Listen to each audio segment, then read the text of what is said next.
Hey, what's going on, everybody? My name is Corey, better known as the C-Man, and I want to welcome you to another Spooktober edition of the C-Man Cinema Sit Down. That's right, we fell a little behind, so we are catching up today. We just talked about our October 3rd movie on the list, which technically is the fourth film on the list because we doubled up on day one. But that, of course, was Scary Movie, one of my all-time favorite parody comedies, one of my all-time favorite Wayans Brothers comedies, just one of my favorite comedies in general. If you'd like to see all of my thoughts on Scary Movie, you can check them out right up there. But now, we turn our attention to a new film, one that dropped on Netflix just before we hit October. And as soon as it dropped, I was like, yep, I'm going to take that, and I'm going to drop that right into one of my slots for the Spooktober countdown, because anytime Kristen Ritter does anything, and I feel like it's been a while since I've seen her in something, I'm always here for it. And it was a movie that looked like it was going to be fun, and I'm always intrigued by a PG horror movie. What am I talking about? Why don't you pull up a chair,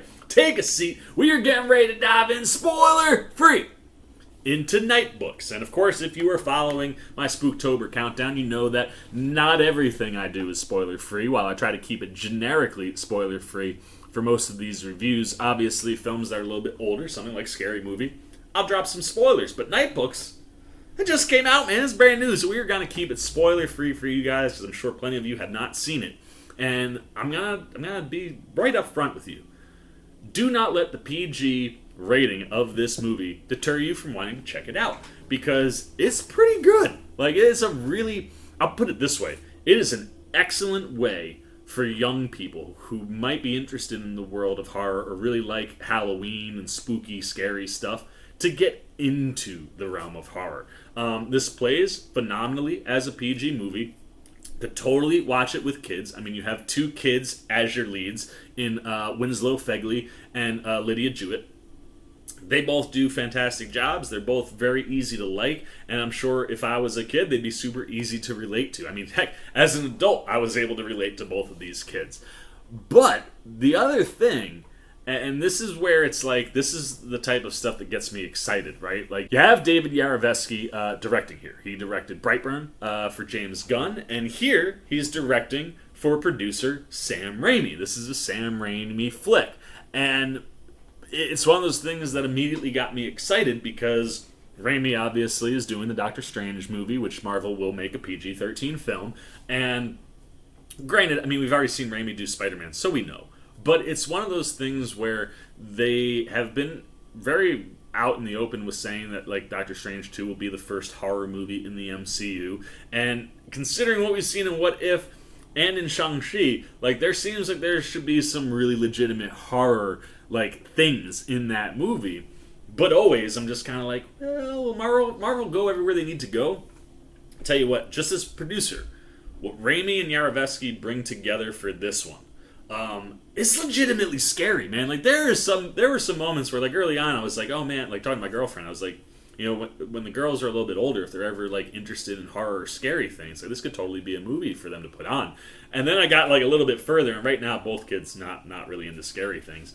I was like, never mind, I take back what I said, because there's some really scary stuff in here, and that's why I said it's a good entryway into the world of horror. And I think what Yarovesky does behind the camera really works, man. Like, he creates something that is spooky, but like I said, at times is, like, legitimately scary. I mean, the camera work and the stuff that's going on really works, man. I mean, there's some CGI elements, but I mean, and some of it is classic. Like, that's why I said it's like a good in point, because you get a lot of these classic moments where it's like, you look one way, nothing's there, you come back, and then it is there. And specifically the ending. I mean, the end is where things get kind of big and really get, like, legitimately scary. And I think Yarovesky captures that stuff really, really well behind the camera.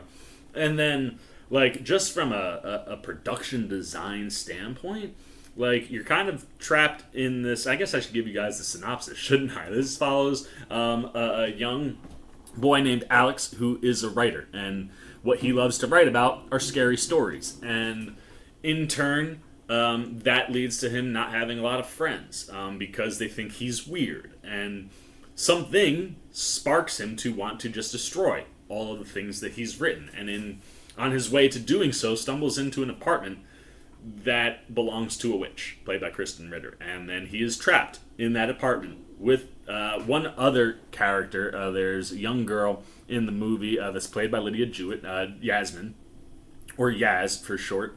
And they're both trapped in this house. And the witch feeds off of scary stories. So when she threatens to kill Alex, he's like, I write scary stories. That kind of keeps him in play. And every night she comes home, he's got to read her a story. And as long as it mostly suffices, she allows both him and Yasmin to continue to live. So that's your setup, which in and of itself, like, it doesn't sound like something that would necessarily be PG. But as I was saying, like, when you look at your production and your character design, I mean, you're stuck in this apartment. But because, Kristen Ritter's character is a witch, the apartment kind of changes and has way more in it than it should. I mean, she's got a library. Crazy. But as, the two kids try to figure out a way out of the apartment, you get taken to a bunch of different places. And all of it obviously works inside of the spell that the witch has cast, but I love the way that they use the apartment and how, the element of being stuck inside it and things that happen. Like, the apartment shakes a bunch of times, so if you are in a spot that doesn't feel like the apartment, and then that starts shaking, you're technically still in the apartment. So I love all those little tricks, but more than anything, I love the character design. I mean, I think from just a human standpoint, both Alex and Yasmin really give you a sense of who they are based on how they're dressed. And they both kind of lean into those characters in ways that we'll talk about. But from a design, tell me that is not like the prototypical nerdy kid who might be outcast by the majority of people, but definitely has a couple friends. I love the jean jacket vest. Like, that was every time. I never rocked a jean jacket vest, but I was like, totally suits this character. And then Kristen Ritter, I mean, everything about Kristen Ritter is phenomenal. From the wig to her dress that she wears that's got all of these like jewels up the arm sleeve, to the ridiculous platform shoes that she has on. Like, everything about her character I love. And then, we do get to see, the witch's true form, so to speak. And the character design around the true form of the witch is phenomenal. Like, you think Kristen Ritter looks cool, man? Like, I can't spoil it, but there are elements that are horror story related that are built into the witch that are just, they're so freaking cool, man. Like, the stuff that, like, is kind of growing. She's got something growing. We'll say that. She's got something growing on her. What is growing and the usage and how it plays into the story, genius stuff. And writers here, Mickey Doherty and Tobias Iaconis, who wrote the screenplay, and it's based on a book by J.A. White. They really do a great job of creating this story that is something that kids could watch, or at least certainly a younger sub-PG-13 audience could watch.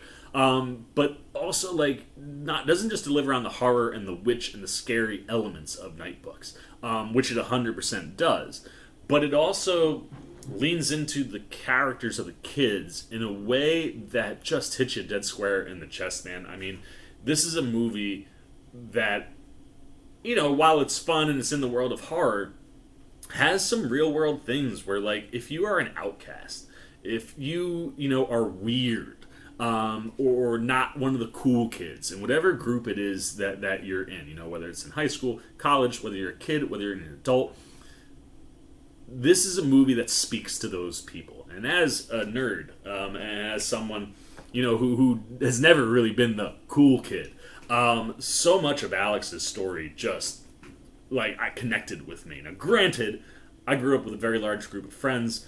We've been boys since we were all like 4 years old, but there is that, element of even within your own friend group sometimes feeling like an outcast because you like things that they don't. And this movie just kind of speaks to all those things where it's like, stay true to who you are, man. You know what I mean? Like, be you, because especially as a kid, and now I'm just talking directly to any of you kids that might be watching this. Like, when you're a kid, kids are stupid. Kids don't know anything. And a lot of times their own insecurities are what lead them to being bullies and picking on kids and trying to create outcasts. But I promise you, stick true to who you are, and one day you'll wake up and go, I'm so glad I never changed. And because you will find your spot. Everybody has a lane, everybody has a group. And if you don't have it right out the gate, you will get it someday. You will find that person or those people that are your kin. You know what I mean? And the movie does such an excellent job in tackling that subject matter for both Alex and Yaz, and how it brings them together, but also pushes them apart. Like their relationship is a relationship in flux, and it's kind of, sometimes it seems like they're getting close, sometimes it doesn't, because of just the situation that they're in. And Yaz has, spoilers, been stuck for several years.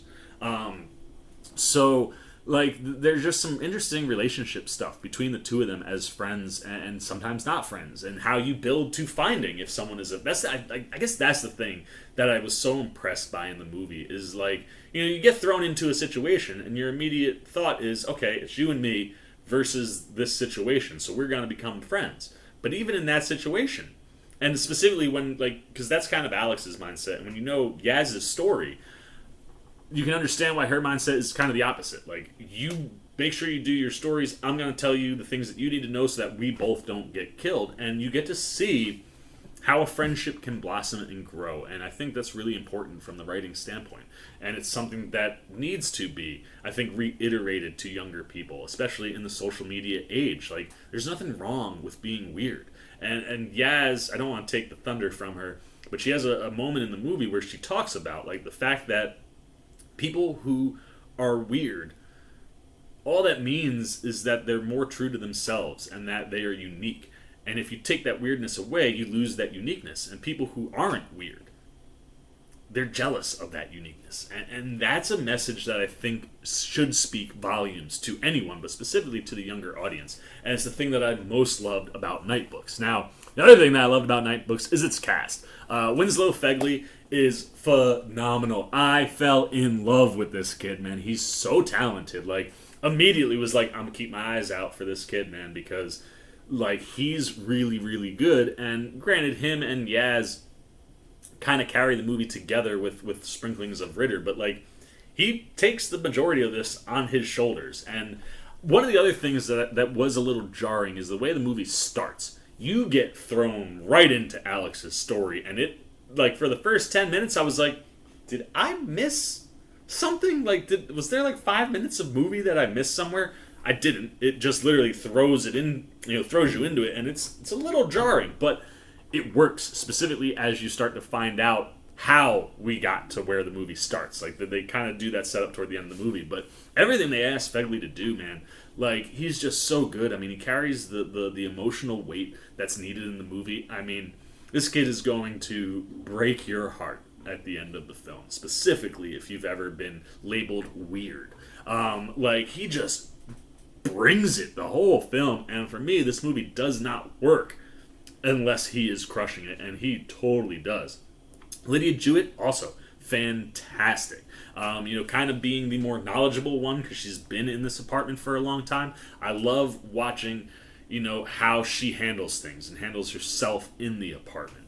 And together, like I said, I love watching how this friendship and relationship builds. You know what I mean? Like, they are not always in sync. They're at odds, especially early.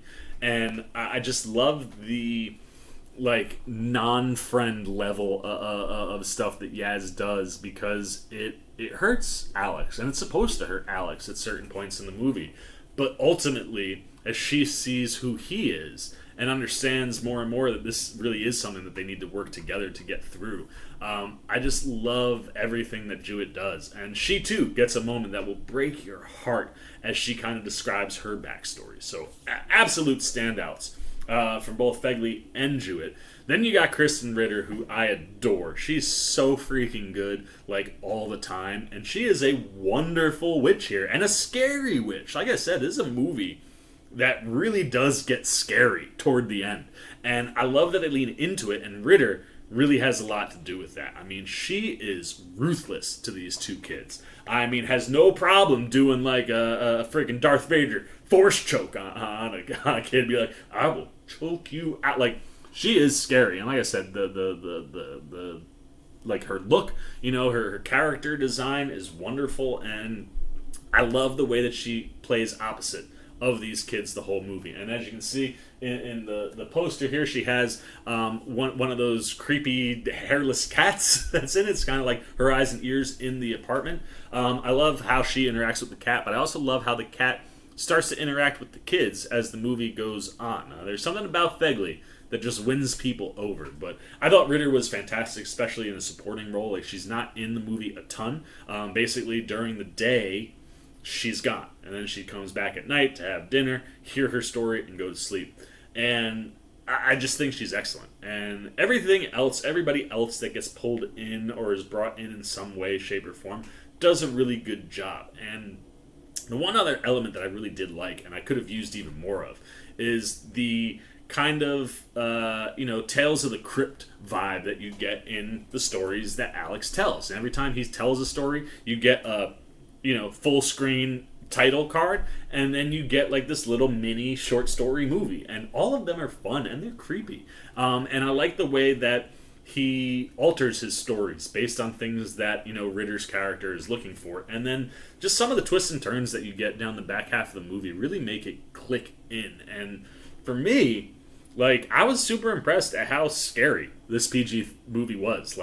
This probably really does toe the line of PG-13 quite well. I mean, there are some creepy looking monsters in here. There are creepy looking sets in here, and there are just legitimately scary moments. I didn't jump, but I was just like, if I was a kid, I would be having nightmares. And I just thought that was excellent for a PG horror movie. It really did capture horror inside of what it was doing. So there you go, man. Those are all the Seaman's non-spoiler thoughts on Nightbooks. Plenty of twists and surprises toward the end of this movie. I think you'll have a lot of fun, but let's give this bad boy a score. So let's get the Seamaniacs up. There they are. And like I said, man, I mean, a really strong cast. That's pretty much just three people: Fegley, Jewett, and Ritter. All of them crush. I think the designs and the things that go into all those characters are really, really good. I think the story really hits home, really speaks to a specific audience, and does so in an important way, while finding a legitimate way to, introduce a younger audience to the world of horror. It does get scary, but not overtly or too scary.